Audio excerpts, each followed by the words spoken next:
Kwa majina naitwa Mhandisi Abel Madaha, afisa madini mkazi wa mkoa wa Kilimanjaro.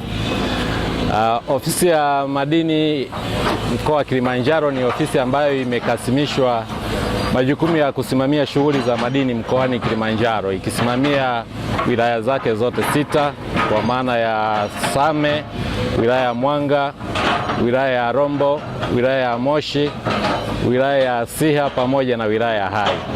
Majukumu ambayo inatekeleza ofisi yetu ni majukumu ambayo yameainishwa katika sheria ya madini pamoja na kanuni zake. Lakini majukumu makuu hasa ni utoaji wa leseni, usimamizi wa shughuli za utafiti, shughuli za uchimbaji, shughuli za uchenjuaji pamoja na shughuli za biashara ya madini. Shughuli za madini mkoani Kilimanjaro ni mkoa ambao umebarikiwa sana katika madini, hususan madini ya viwandani, madini ya ujenzi na kwa kiwango kidogo madini ya metali. Sehemu kubwa ya madini ya metali yako katika hatua za utafiti, lakini madini ya ujenzi na madini ya viwandani yanafanya kazi vizuri kwa sasa, na ndo sehemu kubwa ya makusanyo yanayotokana na lengo hasa la ofisi yetu ya madini mkoani Kilimanjaro. Ofisi yetu ya madini, kutokana na shughuli hizo ambazo inafanya, imepangiwa lengo la kukusanya shilingi bilioni 4.2 za Kitanzania, ambao kwa mwaka huu wa fedha, kiwango ambacho hadi sasa tunaendelea vizuri. Tuko zaidi ya 60% tumefanya makusanyo kutokana na madini hayo ambayo nimeweza kuyataja, ambayo ndo chanzo chetu kikuu cha mapato. Na tunashukuru sana serikali ya awamu ya 6, kwani ni serikali ambayo inawezesha taasisi zake katika kuhakikisha kwamba tunasimamia sekta hii na kufikia azima hasa ya serikali ambayo imepangwa, hususan katika lengo la makusanyo pamoja na kuwezesha wadau ili waweze kufanya vizuri zaidi katika ukuaji wa sekta ya madini. Pamoja na madini mengine, madini ya jasi ambayo ni madini ya viwandani ni sehemu ya madini ambayo yanafanya vizuri sana katika makusanyo katika mkoa wetu wa Kilimanjaro. Madini haya yanapatikana katika wilaya ya Same na kiwango kidogo katika wilaya ya Mwanga. Madini haya yanachagiza makusanyo ya mapato katika mkoa wetu wa Kilimanjaro kwa 45% hadi 42%.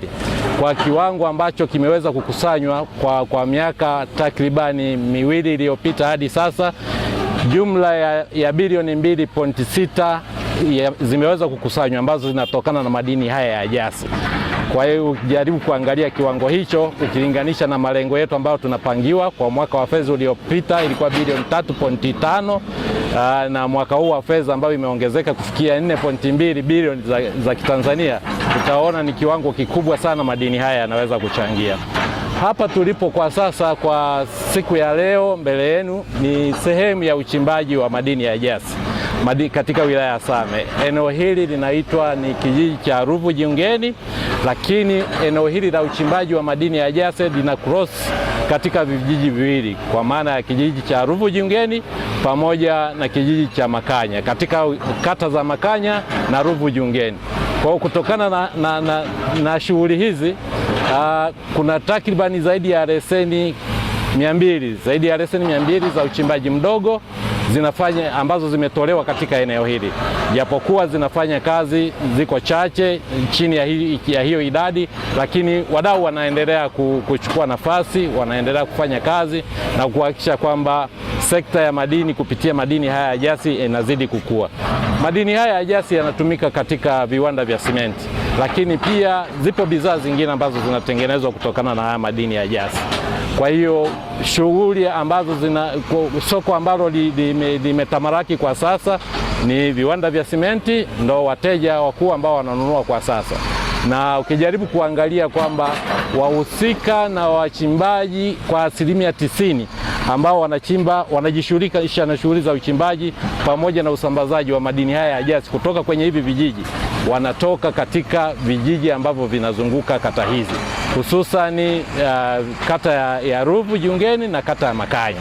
Kwa hiyo utaona kwamba uchumi unaotokana na kata hizi kwa kiwango kikubwa sana kinatokana na uwepo wa madini haya ya jasi. Kwa hiyo kwetu sisi ni namna bora ya kuwabeba na kuwasogeza mbele wachimbaji wadogo ili wazidi kukua. Kama serikali lazima tuwape support na kuhakikisha kwamba wanaweza kusogea.